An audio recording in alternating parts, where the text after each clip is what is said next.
I mean, you have to use Rabska. You're going to have to use Rabska. And it means that you've got to basically use a single stage 1 for where you had a basic. Yeah, but unless they're going to bring us a new... It means the basic is now relevant.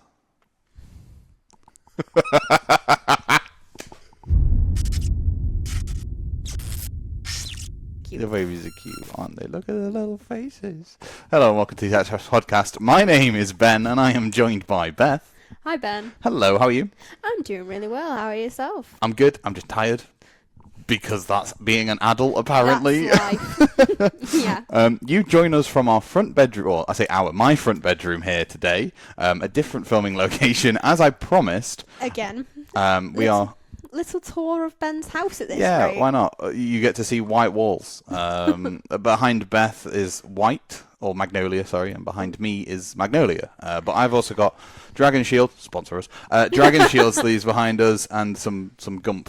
And Beth has her two little buddies joining her today. Yeah. Cute, Umbreon and Ampharos. Yeah, I was like, well, last one it looked a bit bland apart from the one Snorlax, so I was like, I think we need a bit more Pokemon involved. Yep, I left all of my playmats downstairs. I was going to put them on the wall, frame them. They're all framed. I was going to put them on the wall, but Kitty might murder me.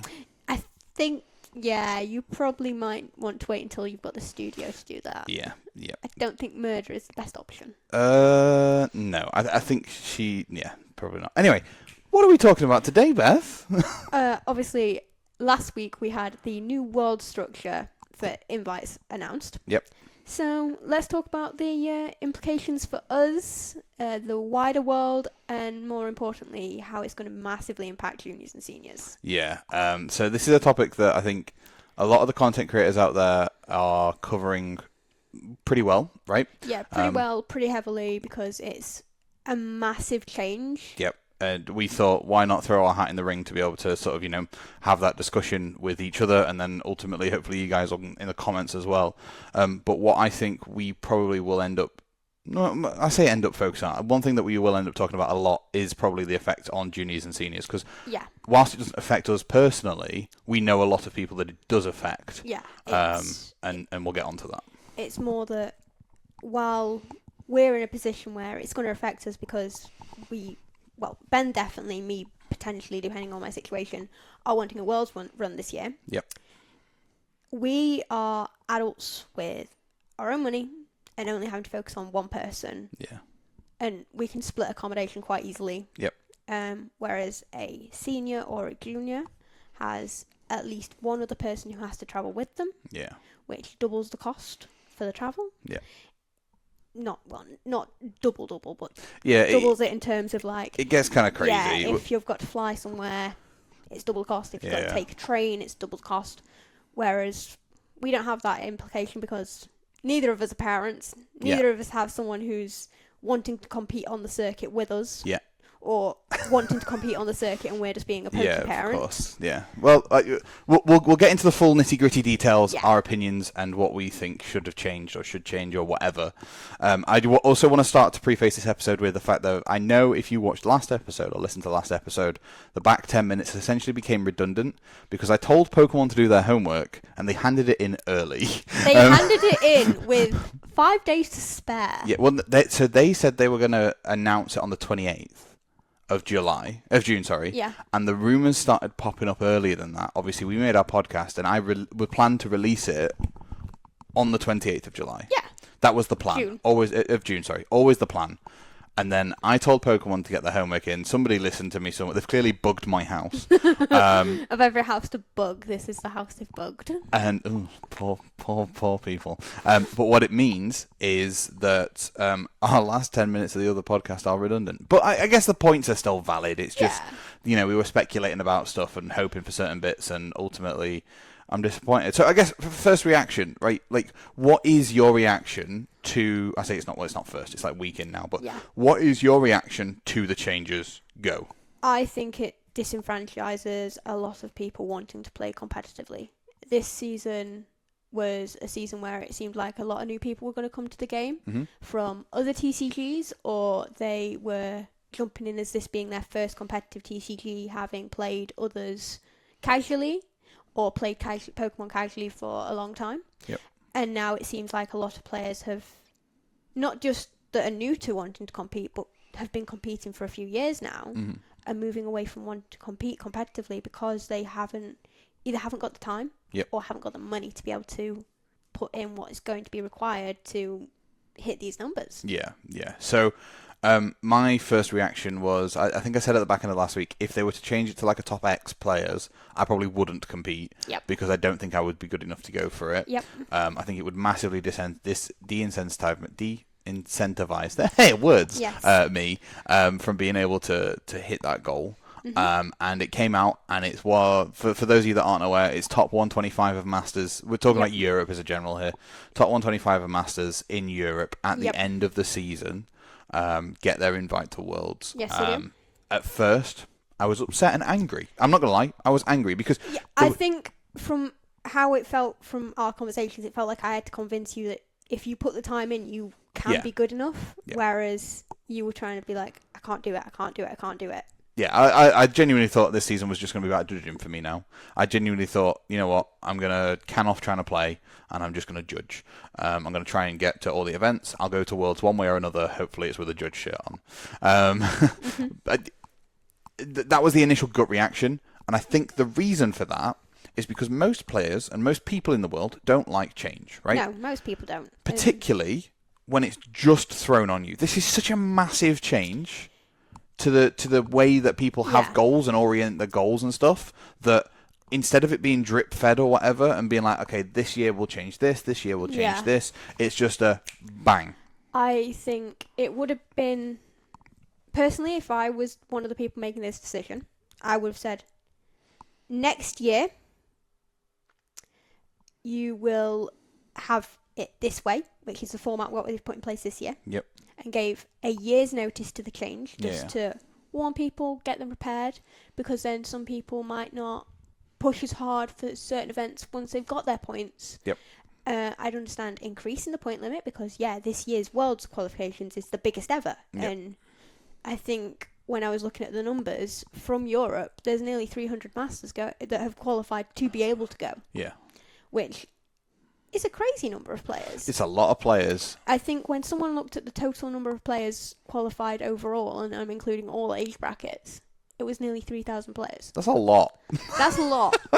That's nearly the size of what we had for EUIC. It is less than what they had for NAIC because NAIC was bigger. Yeah. But not everyone would go to Worlds, obviously, because it is a costly cost. Yep. So I think making changes was necessary just to make it more exclusive. Yep, I agree. Because when you're playing Pokemon, you do want the best caliber of players going. Mm-hmm. But I think for the change to be done so dramatically, where the rumours were coming out on the Saturday, Sunday, and the Thursday they were announced. Yep. That's a quick turnaround from everyone thinking, oh, it's going to be a CP limit. Probably going to raise. They're probably going to expect 700 from the US, 600 from Europe now, just to be able to try and counterbalance the numbers. Yep. But suddenly going from CP limit to a percentage top, well, a 125 top, a top 125. Yep. Less in other regions of the country, of the world, which we'll talk about in a little bit. It was a massive flip, and it's made a lot of people rethink because some people can't afford to go to that many regionals. Yeah. And while they can do well at regionals, they know they might not be the caliber of player that can top cut and have a chance to win the event. Yeah. Let's talk about so part of the travelling thing comes into the BFL changes. Yes. So League Cups and Challenges this year, your BFL was 6. Now, for those of you that aren't aware, BFL stands for Best Finish Limit. And it was a total of, you could have your 6 best finishers in Challenges and your 6 best finishers in Cups. I think if you maxed out all your local points, for Europe at least, it meant you needed only 110 points from from regionals and ICs. Which was not enough. No. I completely agree with that. Yeah, that wasn't enough. Not enough. And I do not disagree with decreasing local best finish limits. Okay. I understand completely why they want to do that because say you go to I'm going to use junior and senior as an example here. Yeah. A lot of the time you only get 3, 4, maybe 4 if you're lucky, juniors or seniors at a cup or challenge. Sometimes you only get one, meaning that I get enough free 50 points there. Yep. So that meant that if they went to cups and challenges at the right time of the year, they were just walking away with 3 points. I understand wanting the best caliber of player there, so making it so that you needed more points from regionals and ICs did mean that you were getting a better caliber of player because ICs and regionals are more competitive. Yep. So I can 100% understand decreasing the best finish limit at locals. And I could have got behind that if they kept a CP limit in place. Yes. That's where my issue is. Yeah. That they went from lowering locals to then making it need top 125. So if they kept locals at 6 yeah. and top 125, I would have understood. Lowering locals, increasing CP limit, would have understood. Yeah. It's because they've done both I don't like. Yeah. So I had this argument, not this argument, I had a similar discussion, I guess, with somebody talking about ticket prices, right, for events. Yeah. So if you are increasing the ticket price, you cannot decrease the pricing. No. Because that's a double whammy. If you're increasing the ticket price but keeping the pricing the same, sure. If you're decreasing the pricing but keeping the ticket price the same, also sure. Because obviously there's inflation, blah blah blah, blah cost of living, cost of everything. A similar thing has happened here with Pokemon. I think they've increased the amount of points you need to get and decreased the chance for players who can't afford to go to regionals and ICs. They've decreased their opportunity to get as many points. Now, again, I appreciate they're wanting to get the creme de la creme of players. Yeah. But it feels like a double punch. It's not just a bang, it's a slap. It feels more pay to win than ever. Yep. It feels very much like, and Pokemon is, to an extent, Pokemon has never felt like this in my experience. Mm-hmm. It feels like if you cannot afford to go to 2 ICs and 5 regionals, say goodbye to your chance at qualifying for Worlds, is how it feels to me. Okay. And I've seen multiple people say the exact same thing, Yep. who are a better caliber of player than me, saying if you can't afford to go to at least 1 IC, you basically are saying goodbye to your Worlds invite because ICs are double the point payout? More than. More than just. So basically what they've also done, so not only have they changed the cup, I guess my point on cups and BF and challenges I'll come to once we've finished talking about points, but they've changed massively the BFLs on championships and regionals. So now it is a combined 6 BFL between regionals and ICs.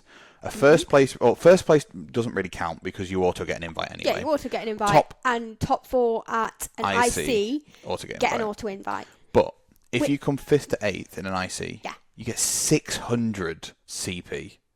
No. Yeah, 5th to 8th in an IC, 600 CP. First is 750. Oh, yeah. Second is 700. Third to fourth is 650, which are all irrelevant till you get your Worlds invite at that point. 5th to 8th, 600.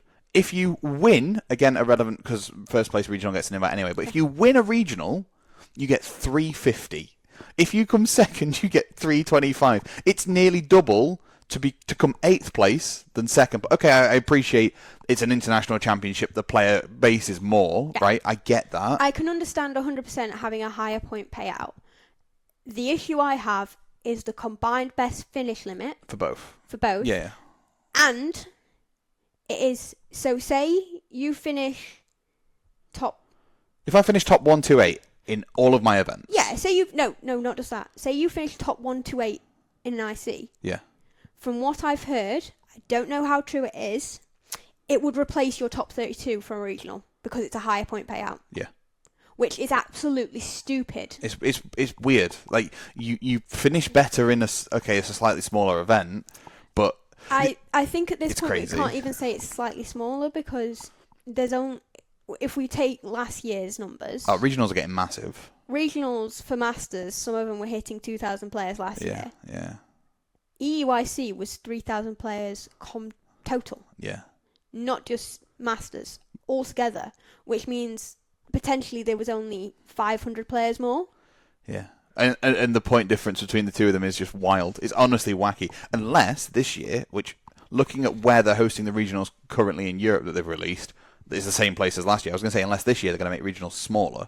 I don't think which they they're can't. going to. Because if they do that, then they're disenfranchising players to play even more. Yeah. And it is literally a raffle of if you get your Worlds invite or not. Yeah. Which it should never be a raffle for if you get your Worlds invite. So, thanks Windows. Sorry about that, team. The point difference between the two of them is wild. If you're top 32 IC, you get 350. If you're top 32 regional and special, you're 125 points. It's nearly triple. It's 25 points off being triple the amount, which is why we're saying it's pay to win. So, like myself, I have committed to going to all 3 international championships. I've booked my hotels and I've got my flights sorted. So all 3, well, not flights to London, but not the point. I was going to say we don't need flights to London. I've got Sao Paulo, I've got London, and I've got New Orleans. Yeah. All done and booked ready. Whether I get my ticket or not is different, but I have booked them. I have committed that money because I want to give myself the best opportunity to get to Worlds, and it feels like I am almost forced into that corner. Attending all 3 ICs. Yeah. Because if I become a top 5-12 player, not that I'm hopefully better than that, but if I become a top 5-12 player, if I attend 3 ICs and 6 regionals, and I come 512th in each of them, I will be able to get 80 points from each IC, but only 40 from each regional. So I'll get 120 points from regionals, and I will get 240 points from ICs, which combined gives me, 360? Yeah. Another thing is, though, they have increased the point payout slightly this season on regionals.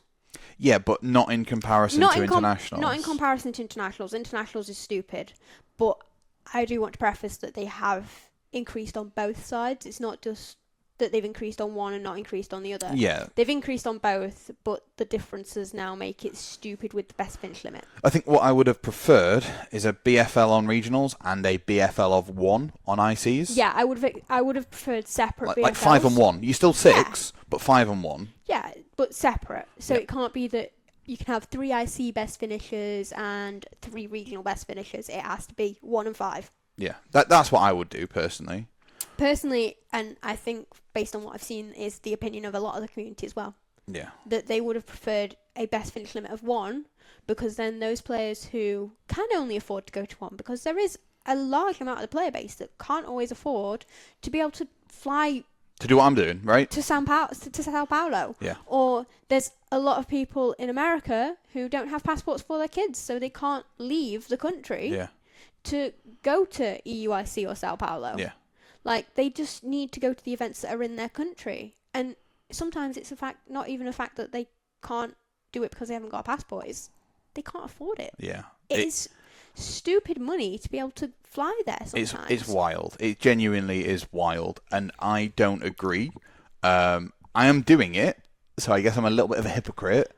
I am doing it. I am chasing that invite, right? You're doing it because you have to, though. If it had been a CP limit, would you have done all 3 ICs this year? Would you have probably done 2? Yeah, I'd have done London because it's London. Yeah. And I'd have done New Orleans because my fiance wants to go on holiday to New Orleans. And I'm like, cool, well, let's tie it in with Pokemon. Like, that's what that would have been. Now, it's a case of I have to go to Sao Paulo, which I'm doing on my own. Yeah. I'm going to London anyway. Yeah, we're going to London anyways. New Orleans was Kitty might come with me, she might not. But now it's very much a case of I am definitely going, whether you're coming with me or not. Yeah. And she's like, okay, well, in that case, I'll come with you. And it's expensive, and it's not great, and it's terrifying. But yeah, because that's the conversation I'm having at the moment. That it's like, as long as I'm in a financial situation, as long as I sort out my finances in the next month, I'm chasing. Yeah. And you're coming with me. I've told my partner I'm not going to Sao Paulo. That's the one I'm missing. Yep. But I've told my partner I'm going to New Orleans next year. You can come if you want, but I know you want to do it during Mardi Gras, and it won't be Mardi Gras, so it's up to you. Yeah. But I'm going and I'm paying for accommodation, so if you want to come, you can come. Yeah. All you have to pay for is your flight. It's wild. I mean, our accommodation that we booked in New Orleans is we're going for a week, a week, and it's 1,100 quid for the accommodation. Yeah, that's what we'd be The doing. The flights are like 1,500 quid for the pair of us. Yeah, it's stupid. It is ridiculous. I just hope I get a stipend. It's out of country stipend, like it's increased. Like it's not increased, but it's out of country stipend. $2.5 grand. $2,500. I'm finding it now. In region, if I come top 30, top 16th, it's 1,000. Out of region is 1,000. If you get to top 32, you get priority registration though. If I get top 4, it's 5,000 for under 18s. So it's 3,500. I was going to say, Ben, we're not under 18 here. So yeah, the BFL thing with internationals and regionals, I think, was a mistake. Yeah. I wondered if it was a typo, but what I don't want them to do is change it now they've already announced it. Yeah, if they change it now, it's going to look suspicious from them. But it's also going to, like, it's for me... It's going to screw a lot of people over if they do. For me, I wouldn't have paid the money to go to Sao Paulo. No, you wouldn't have. I'd be 700 quid, 800 quid better off. Yeah. That'd be 800 quid you could put towards your Worlds fund. Yeah. Because we don't know when we're going to... Well, to be honest, if I'm even remotely near top 125, what I'm going to be doing is booking refundable stuff. So that if I don't get my invite, I can refund it all. And this is the other thing. So, well, I will make this point now, and then we'll start talking about the juniors and seniors. Yes. A non-capped CP limit at a local level encourages vindictive attendance of tournaments. Hear me out. So, not a feature, just a thing. What I mean by that is if you are on a leaderboard, yes, you are looking at that leaderboard, you will do what you can, like I am this month, I'm going to cups everywhere and challenges everywhere. Yeah. You will do your best to get your 4 BFLs of first, right? Once you have those locked in, if you were going for like CP limit, 9 times out of 10, you wouldn't really attend huge, you'd just attend a smattering. Yeah, it's only if you're going for stipend, you'd probably keep pushing because they count towards your stipend push. Yeah. You basically having this conversation with someone last week it is basically encouraging you to max out on your cups every month. Yeah. Which I understand doing that. Which is fine. Fine. But I don't blame anyone for doing that. What is happening, or what could happen now, and I think will happen, is people will start attending cups to make sure that somebody below them doesn't get points to get above them. I also think that sometimes it will mean that people are going to have to get sneaky about not announcing where they're going until round 1 has started. Yeah. If they are on that bubble, you're going to have to be not announcing where you're going until the event has started. And there's argument that what they're doing by this is encouraging... Because I heard a lot of chatter about people being like, oh, they're killing the local scene, they're not supporting it. Wrong. I think they've done the opposite, or it will have the opposite effect. I think we'll see much more attendance at cups and challenges, particularly towards the end of a year now, because people are going to be fighting for those spots. Yeah. But I think it will mean that certain players that are maybe already have their auto invite and don't like a certain player, for example, will be going to these events to do nothing more than prevent somebody from getting points. Yeah, that I don't agree with. It's encouraging toxic behaviour in the community, and until this point, I would say Pokemon has stayed pretty clear with most toxicity. Yeah, I think it's probably the best game that I think I've ever played. I think it is one of the best. I'd say it is one of the best games for no toxicity. Yeah. Like there is most of the community is very welcoming. Like most people will be more than happy to help people out who are new to the game to learn how to play it, especially a lot of the seasoned players. Yeah.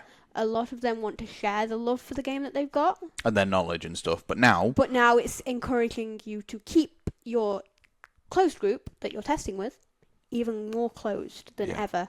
Sometimes you're going to see things where people are doing more and more meta manipulation than has already been going on. And you're also going to be seeing more and more of that. Okay, we've got these 3 tournaments coming up. We're not going to take our best list to the first one because we've got 3 in a row. We're going to save it for the third one, and we're going to do some meta manipulation for the first 2. Yeah. It honestly, it's I could be completely wrong, right? This is my prediction. I'm not saying it's solid, this is what's going to happen. Anybody who's listening to this should be like, oh my gosh, I'm going to get into a toxic environment now. Only if you're trying to chase for an invite. are you going to potentially feel some level of targeted or whatever? Like, the thing I'm terrified about is if I end up 2 months down the line being four firsts in challenges, 3 bests in cup, not being able to get my 4th one because Tom, Dick and Harry from down the road who already have their 4-4 are following me around to events to try and prevent me from getting that. This is where I think it's going to become that you're needing to stay very close-knit about where you're going, so you're only keeping, like, your testing group involved. Well, I'm not going to lie to you. I'm going to be brutally honest, cards on the table. I've thought, like, there's a couple of weekends where we've been like, oh, there's 3 cups on. Which one do we go to? I've been thinking about, well, we should go to different ones. Because it would feel really bad in the final if I lost to you or you lost to me. Yeah. And I don't want to do that because I want my friend to come with me and I want to play games. But also, it's like, oh, do we just end up kicking ourselves in the feet? Or, sorry, stabbing ourselves in the feet or shooting ourselves in the foot? There we go. Yeah. By going to... It's really difficult. I think there's some times where we're going to have to go to the same one because they're our best chances of getting points. Oh, I think we should anyway. Yeah, I agree. We should anyways because if we're the caliber of player that, well, me and you, we don't have any animosity between each other. If, say, you lose to me and I lose to you, like, it is what it is. Like, yeah. Would I be a little bit annoyed that I lost in the final? Yeah. Would I be annoyed that I lost to Ben in the final? No. I'd just be annoyed that I lost in the final. It would be the same whether I lost to you or whether I lost to Tom down the road, as your example. We had a conversation in the car on the way to a league night on Monday just gone, and we're saying if one of us gets into Worlds, the other one gets a spectator ticket. That's how our journeys are going. Yeah, that is literally how it is. Like, we are, if one of us gets it, the other one gets a spectator pass, and we just go and enjoy the week. Yeah. Like, we go and enjoy the event that is going to be going on. And the area. Like, we don't know where Worlds is going to be this year. No. It could be anywhere. So it's like, if it's a country we wanted to go to, it's like, even better. Yeah, we just enjoy what comes with it and just take the full advantage of what opportunity we get. Which, that alone helps us encourage each other to try and get these points, right? And to try and qualify for Worlds. But it does sort of feel like, you know, later on in the season, say we're both missing that one cup, like first finish or whatever, does it encourage, like, say I've got a 4-4 already and Beth's only got a 3-4, and we go to this cup and we both get in the final. If we both go, we're essentially doubling our chances at you getting that first place. Oh yeah, because it just means I just concede. Yeah, I was gonna. It's not just that though. Like, it's like, it's not just that. It's like, say, Tom, who's came to try and block me from getting that win, for example. Yeah.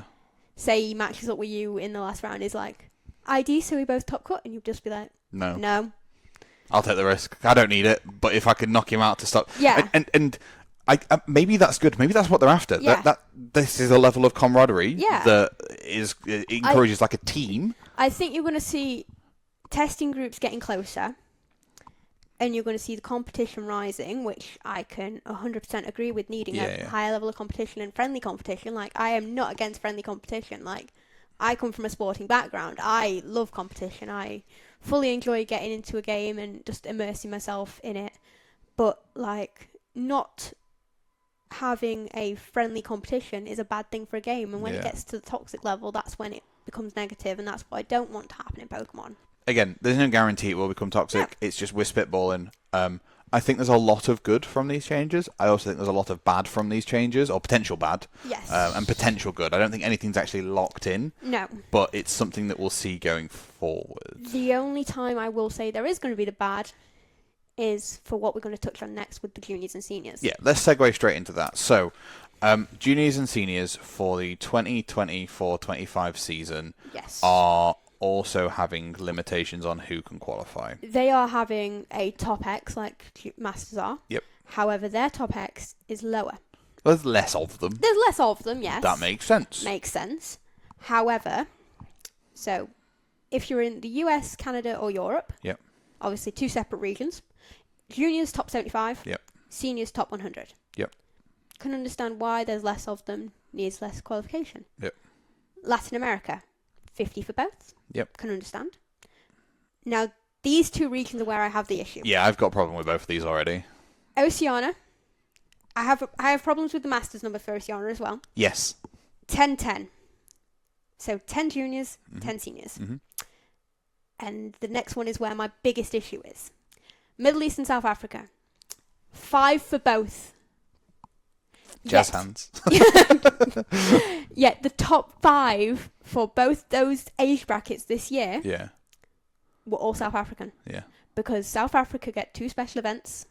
The Middle East get none. They have to travel out of region for every one of their events above a local. Crazy. And that is disgusting. Unless we're going to put at least one Middle East special event in, then you need to split them 2 regions because they are not on level playing field, in my opinion. Which we might do. We might see that. We might see that. We haven't had the second half of the calendar. No, I hope that the second half of the calendar it's 1 South Africa special event, 1 Middle East special event. Or 2-2. Or 2-1. Something. Just something to balance out the playing field so that they don't feel like they have to travel out of region. Mm-hmm. Or parents have to turn around to their player and say, look, local best finish limit isn't going to do it this year. I can't afford for you to be able to compete. I'm sorry. Good luck, kid. And I think that's an honest conversation that a lot of parents are having to have with their kids now. Yeah, I think this is the thing that we were talking about like the most is that juniors and seniors aren't just me or you travelling. We touched on it at the very start, but we're going to go into more detail now. They're not just me and you travelling. No. Say I was an adult and I had an 8-year... Well, I am an adult. Say I was a parent, sorry. Say you had an 8-year-old child. And I had an 8-year-old child that was competing. Yeah. When I go to an event, because their BFLs are the same as Masters... bye-bye, Umbreon. Umbreon down. Because their BFLs are the same as Masters, it again is encouraging you to go to ICs and regionals and stuff as much as possible to give my child the best opportunity to get to Worlds now would be for me, logically, would be for me to have to pay for not only my kid to fly to Sao Paulo, but also me, doubling the cost on flights, near enough. And we can get away with staying in the same sort of hotel room, but I'm not splitting that cost. I'm having to pay it all. So suddenly, that 700 quid that I spent to get to Sao Paulo is now 14. Well, not. It's like 1,200. Yeah. Bad example. Maybe New Orleans is a good example, right? I have to pay $2,000 for flights or $3,000 for flights for the pair of us, and then instead of splitting that accommodation 50-50, it's now costing me $1,000 in total. Yeah. So instead of it costing me, £2,000, it's literally costing me double. Well, it's the same for all the, say, European regionals. If you had an 8-year-old kid who wanted to compete, you won't want to be splitting the room with me. Yeah. You'd be wanting it with your kid. Yep. So, I'm not saying anything for me, because I'm fine. I'm just paying for one person. Yeah. You're paying for 2 people. Yeah. You are then not able to split the accommodation cost, which is wild. What we're going to do. Yep. For any event that I'm going to, we're splitting the accommodation cost just to keep it as cheap as possible for both of us. Yep. If you had a kid, you wouldn't be able to do that because you wouldn't want someone just, a friend, but you wouldn't want a friend just randomly sharing a room with your 8-year-old child. Yeah. There's a lot going into it, and it's very, very frustrating. And the worst part about it for parents is there isn't a set number for the kids. Nope. So you don't know if your child... I mean, you know if your child's good, right? But you don't know if your child is good to be in the top 50. Okay, and you won't know that until the end of the season. So you will have to burn all of this money continuously and have nothing left in the pot to be able to go to Worlds afterwards if you are a standard working like family, for example. And people can be like, yeah, but just save and just stop paying for Netflix and, do this and do that. And it's like, hang on a minute. I'm trying to encourage my kid, and I appreciate sacrifice as a parent is there. Yeah. But the parent also needs a life, right? Yeah, like it's crazy. So a parent can't put wild. Everything into their child's hobby. They have to put things in for themselves. Yeah, else all of a sudden you're just an empty shell. Yeah. And it's like, there's probably some parents out there who can only say, okay, we can afford to go to... So, for example, in the UK, say we get a regional like we had Liverpool last year, which I'm assuming we're going to because I'd be surprised if not. We've had one for the last 3 seasons. Yeah. Say it's in Liverpool again. So I can afford to take you to Liverpool, London, because they're both in the same country as us and it's easier for us to get to. And Lille. And I can afford to take you to one European regional of your choice. Yeah. Them 3 events might not necessarily mean they might not necessarily be the caliber player who can go and win and get an auto invite. But they might be top 32. But they might be able to top 32, top 8 on a good day, top 16. Yeah. They might be able to get points, good points. But say, little John, who lives down the street, whose parents can afford to take him to several maybe two ICs in every regional, he might be able to top 64 every time and get points at top 64. But he's not the same level of player as Tim, who's able to go in top 8, but he can't get an auto invite. Yeah. And his parents can't afford to take him to more events. Yeah. They're taking him to every event that he can afford. It's real bad. And also, if you have a CP goal, parents could go hard at the start, pay all their money, do all their thing, get their events, watch their kid get their CP, and then towards the end of the year, they can actually start saving money. Yeah, it could be that you can get flight deals where you can pay it over multiple months. So if the dates are announced, they decide, okay, we've got the dates, you've got your CP, I'll book us some flights, I'll pay it out over this many months. It means you can't go to anything but locals, but Tim probably won't care because he's going to Worlds. Yeah. Now, Tim doesn't know if he's going to be in, say he's a senior, he doesn't know if he's going to be in the top 100. Yeah.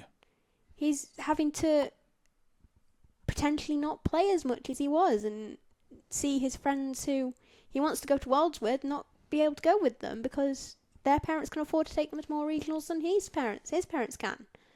And there's probably a lot of parents who sat there thinking, how am I having that conversation with my kid? How am I going to tell my child that I know you wanted to do a Worlds push this year? Because there's some players who are like, oh my god, I've seen this player, I've seen Gabriel Fernandez for an example, because he's an incredible player who's been doing really well on the circuit. Yeah. I've seen him win at EUIC. I want to have a Worlds run and see if I can do what he did. Like, admittedly, most kids probably aren't going to turn around and do what he did because he won Worlds and 2 ICs on the trot. Yeah. Like, he's incredible caliber of player. So most kids probably aren't going to do what he did. But to have a push to be able to even go to Worlds is something that a lot of these kids probably want to do, but now they're being told, hang on, mum and dad can't afford it, so you can't have that push. And there's probably a lot of parents who are feeling not the heartbreak for themselves, but the heartbreak for their kids. It's bad. It's really, really bad. It is really bad. Like, me and Ben can sit here and talk all day about how it negatively affects us, but it hurts the kids more because they're the ones who age up and grow into what me and Ben are. Yeah. The adults who are still kids at heart, we just finally got adult money and could afford to have a push like we did, or like we're going to, and then they've been disenfranchised from playing their game, so they're not going to keep playing even though it's sometimes like hard to play. They're not going to have that where they will want to come back when they've got adult money because they've not had any opportunity as a kid. Yeah, it feels like they, like, I know we said earlier about, either raise the CP limit and whatever, or put a top X and don't remove BFL, or whatever, but it feels like what they should have done was test drove this particular format on Masters and kept juniors and seniors as a limit. I never think juniors and seniors. I think juniors and seniors should have always stayed as a CP limit just because it is harming the kids. Yes, we think it is. We think it is. I think a higher CP limit, I agree with that. Sure. Because then you're not getting the caliber of players where, I turned up to 4 cups and 4 challenges and was the only junior, so I got all my CP to go to Worlds. Yeah. And then they get the butt handed to them round 1 because they're not actually a caliber of player that should be at Worlds. Yeah. That's what is bad. I think definitely lower them so that they're not able to hit the CP limit by just doing well at locals. Mm-hmm. Raise it so it's at a point where they have to do well at least 2 regionals, for example, or do okay at an IC. But they should never make it to a point where parents are feeling like, I can't stop my kid playing. If they want to go to Worlds, they have to push to keep going. And it could create some parents who are bringing their kid out of what they're enjoying because they can't give them what the kid wants. Yeah, it's crazy. It's these kids are the future of your game. If you don't keep them incentivized, if you don't keep them going, if you don't keep them wanting to progress from junior to senior, senior to master. Well, sometimes it's not even that. It's like if you don't give them the fun when they're young, even when they do put the cards down, they might not necessarily come back as a kid when they have got the money because they don't remember the fun times they had. I've lost, on the backside of that, I have lost every single intro game I have played against a junior or a senior ever. Yeah. Intentionally, sorry if you're listening, but intentionally lost it because they remember the win, they remember the fun, and then they come back. Yeah. Like, I teach them how to play the game, but I intentionally lose to make sure they enjoyed themselves and come back. Yeah, like, you see how I play against the juniors and seniors of locals. Yeah, well, I mean, yes. During a tournament, you absolutely beat them into the ground, but at a local league night, I will stretch the game for as long as I can. Yeah. I will misplay on purpose. Yeah, missequence slightly. Do something, like, not optimally. Yeah. Just so they can see that they do have a chance if they play it. They get another turn. There is nothing better, for me anyway, than being beaten by a child when they find the thing that they have to do to win. Yeah. That, for me, in their brain, and seeing their little face light up when they're like, oh, I do this, and it's like, yep, we've taught you well. And maybe I'm not the right person to be going to Worlds if that's my attitude, or going for Worlds if that's my attitude. But no, because I'm invested. Yeah, but that's your attitude at a league level. If you, say, played a kid in a cup round 1... Oh, I will demolish that child if I can. Yeah. I've been beaten by kids at cups before. Yeah, I mean, last time I played a kid at a cup, they tried rule sharking me, so... Oh, see, I just got outplayed by a kid at a cup once. No, it was great. I got rule sharked by a kid at a cup. Right. But yeah, this is one of those... It's just one of those things of going, like... I think we need to focus on... Like, don't get me wrong, the masters and stuff are the ones that are giving you the main money, but you are going to run out of masters if you don't keep getting the kids and the juniors in. Well, it's not just that. You're going to run out of masters if you keep disenfranchising players from wanting to compete as well, because there'll be people who fly out of their region for every single regional they can get to. Yeah.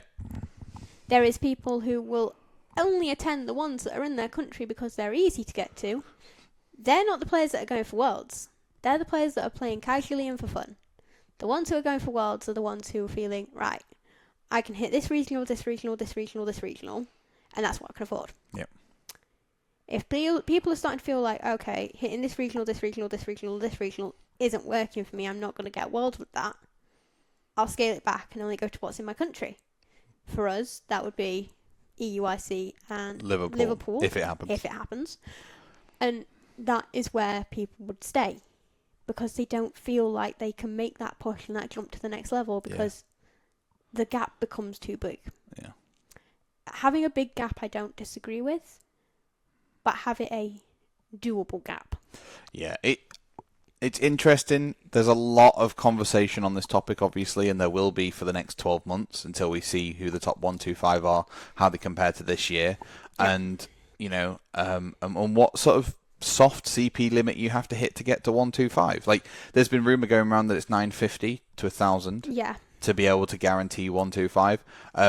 Some people over at the Beach Court podcast, which is another podcast, in case you are wanting more podcast content, go listen to them guys. They're pretty damn good.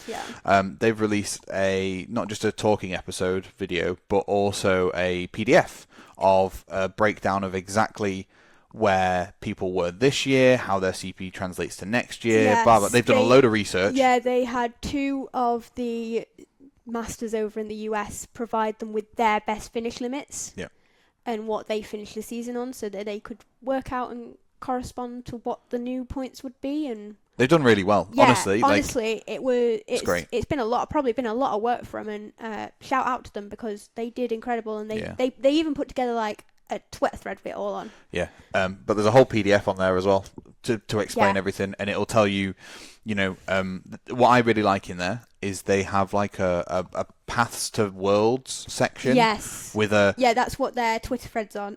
You've got a hard goer a mid-ranger and a budget sort of setup, if you like. You need to do this well in this many regionals to get the minimum. Even the budget isn't that budget, to be fair. No, but it's the cheapest you can go. It's the cheapest you can go, but it is still a big investment. So if people are thinking that they can go and do 3 regionals and that be enough to probably get them 125, it's not going to be this season, unfortunately. It's wild. But yeah, massive shout out to Beach Squad Podcast. If you have the opportunity to go and view their stuff, go and head over, go and have a look, go and have a listen. It's really good. And if you really seriously want to chase Worlds, get a look at that PDF and listen to that episode. They've done very, very well. Yeah. It's not something we're going to cover here, how to get to Worlds. We're just going to say, like, you know, the rumoured number to be able to solidify your invite. If like me, you have to have a goal, because one of the big things about Worlds for me, one of the things I've enjoyed the most, is that I had a set limit, and I could work to that limit. And my brain, the way my brain works, it goes, there's a goal. I want to tick that box. So it races to tick that box. Whereas now, it's like, oh, you got to be somewhere here. And it's like, So then being able to be like, look, you need 950, 1,000. I'm going to be cool. 950, that's my goal. Yeah. If I get to 950 CP, I'll be a happy Ben. Whether I'm 125 or not, I'll be a happy Ben. Yeah. No, I agree. And there's a big ask. Big ask, yeah. There's definitely no point us hashing that out again, because we'd basically be reinventing the wheel that's already been invented. Yeah. And don't want to plagiarise or anything, so massive shout out to them. Please go and have a look at that stuff. Yeah, it's it's really good that someone's actually put that in, and it shows you potentially the point differences that can be happening as well. Yeah. Especially for someone who can attend all 3 to someone who will only be attending 2. Yeah. I'm tracking every event that I do this year. Yeah. Where I finish and CP and stuff. Yeah. I think that's the best way to do it, to be fair. Speaking of finishing and stuff, prizes. Prize money is the same as last year. Yes. There was an error in the original post. It did say 7,000 for winning a regional. It did, yeah. They have very quickly changed it back to 10. Yeah, it was very quickly adjusted, even though it said that it was in line with the last year's substantial increase. So not that I'm going to win a regional. If I do, I'm going to come and clip this bit of this episode in the next one where it's like, Ben wins regional. No, but if I was about to win a regional, was capable of winning a regional, I would be so annoyed if not only have they slapped me in the face and said, if you didn't win this, you would have to earn this point, they would also reduce the prize money. That would blow me away. But the thing I wanted to talk about was the increased booster packs. Yes, I like the increased booster packs as well, I noticed. It obviously scales upon placement, a number of players and placement, which is great. But if you have 1,025 to 2,048 players, which most regionals will have now, you get half a booster box for coming top 256. That's pretty good. Yeah. That's not pretty good. That's really good. That meant I would have come away with half a booster box if I got that at Liverpool. Yeah. Damn. I would have finished just outside half a booster box, which would have annoyed me. Nah.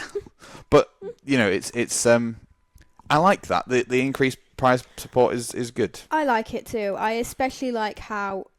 So this is going to be for more ICs that this would happen when we hit over 2,049 players. Top 512. Everyone in top 16 get a case. Yeah. That is crazy. Yeah, top 16, baby. Yeah, cool. They get a case and walk away with $5,000. No, they get half case. They get 3 booster boxes. Oh, they get 3 booster boxes. Yeah, 108. Oh, yeah, half case. Yeah, half case. But they still get half case. It's huge. Like, that is like 400 quid's worth of product. More. And $5,000. And $5,000. Which is cool. That is a cool amount of prize. Yeah. I like that. So, booster pack increase is good.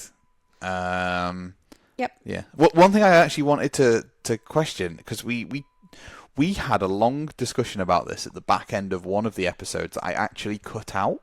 Yeah. Because we were beginning to argue. I'm not gonna lie. It happens. Yeah, you know? It happens. We have arguments. We are friends who can have those arguments and still remain friends. Yeah. But we also were already over an hour and 10 minutes on that episode before we started that discussion. It was a really long episode as it was. But we were talking about release schedules and pacing, right? Yes. And you probably know what I'm about to say. I know exactly what you're about to say. Something has changed with the schedule for this year. Something has changed quite dramatically with the schedule. So for those of you that aren't aware, and I think this is actually going to change when rotation happens. I think so too. I think it's going to bring us more in line with Japan, so, which I love because I want it more in line with Japan. Yes, EUIC for the past couple of years has been in April. Yeah. And for the past 2 years, the rotation has aligned with EUIC being the first start of a new format, which meant between between Worlds and but April to April. April to April has always been it. However, that's only in the West, where TPCI is in charge. Yep. Where TPC is involved, it's always been January. TPCI is the Pokemon Company International, and TPC is the Pokemon Company. Yeah. Sorry. The Pokemon Company International are the ones who organise all our events and every event that happens outside of Asia. Yep. So the Tournament Company organise all of Asia. Yep. Their rotation has always been in January because that is when they get their set. Their first 2 sets normally. They normally get a concurrent release of 2 sets at once. Yep. And what we've done this year is moved EUIC to February the 21st and 23rd. Which makes me think that we're going to get rotation roughly a month after Japan. Yeah. Rather than 3. And you know what that means? Less time for Lost Box, baby! They try. No. Goodbye, Greninja. Goodbye, Radiance.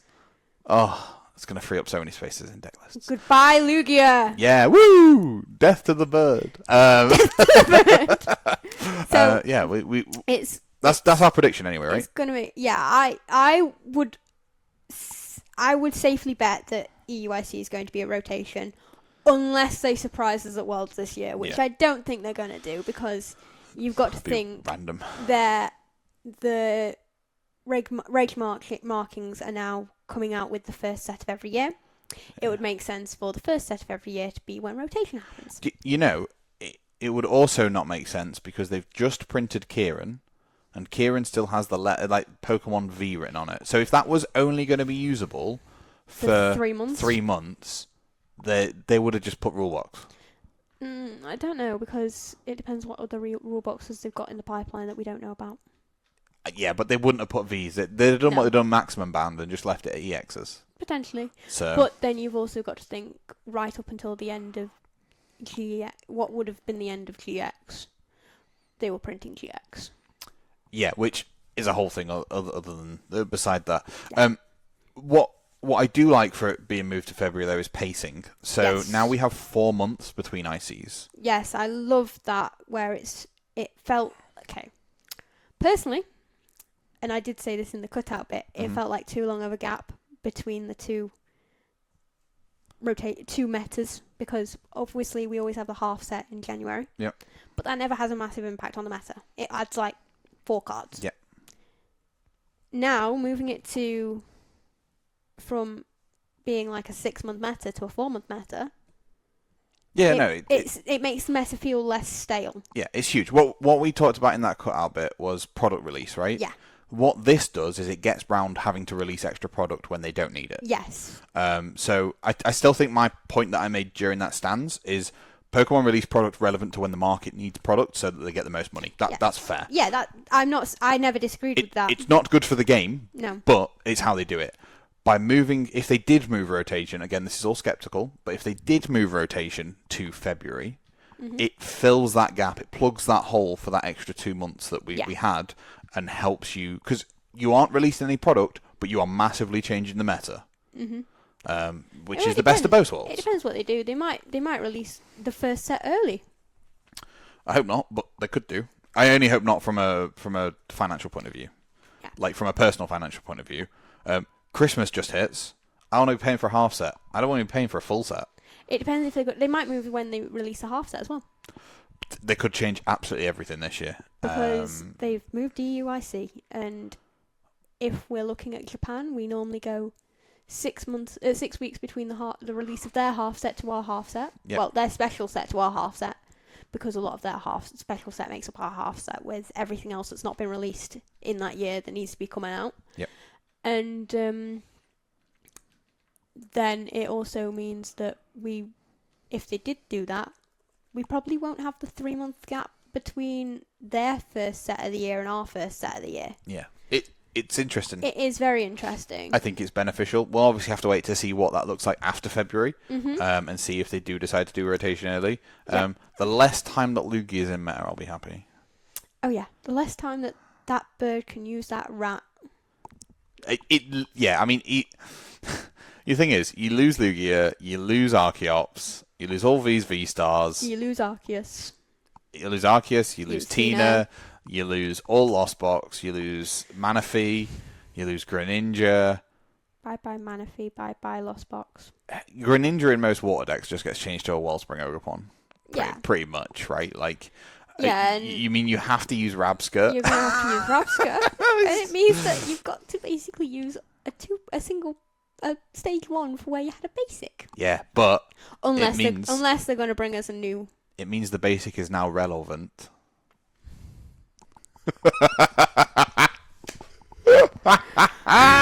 That's the bit that goes at the start of the video. Oh, God's sake, Ben. What? You know what? For those that don't know, Relor is the pre-evolution to Rabska. So he's relorventing. He's relevant. He becomes relevant. You. And I don't think there's a much better time to end the podcast, really. Have you got anything else you would like to talk about? No, that is everything I had noted down. Brilliant. Basically, TLDR, what's just happened? They've made Worlds harder to get into. Good. They've made a couple of changes about BFLs. Wait to see, possibly bad. They've really scuppered juniors and seniors, in our opinion, and not being able to know if you've qualified till the end of the year, pretty bad. And they've really scuppered up allowing for 6 regionals or ICs. Yeah, they should have done 5 and 1, or even 4 and 2. They should have limited the ICs. Booster pack pricing, good. Money staying the same, great. Good. Would have been better if it was more, but I understand why it's not. EUIC moving to February, very good. Especially if they do rotation. And if they do rotation, cherry on top for that. Yes. Overall, I think a lot of these changes are positive. Most of them are positive. I think. There's just the odd few that looking negative right now, but we can do a wrap up at next year, well, around this time next year to see what our opinions are fully, because we'll have played a season of it. Okay, let's do a prediction now. Where in Europe are you going to finish if you chase? If I chase. Out of the top X amount of players, where are you finishing? I think 250. Top 250? Top 250. Cool. I'm going to finish 114th. You're going for an exact one? Yep, I'm going 114. I think top 250. And I think I'll fall just short. Mm-hmm. Okay. I think 114. And I think I'll fall just short because I don't do a third IC. And then we can be like, look, Pokemon, you poo. But thank you for doing your homework, Pokemon. I appreciate it. At least we know now, and not halfway through July like last year. Grading their homework, C. You've passed. Just.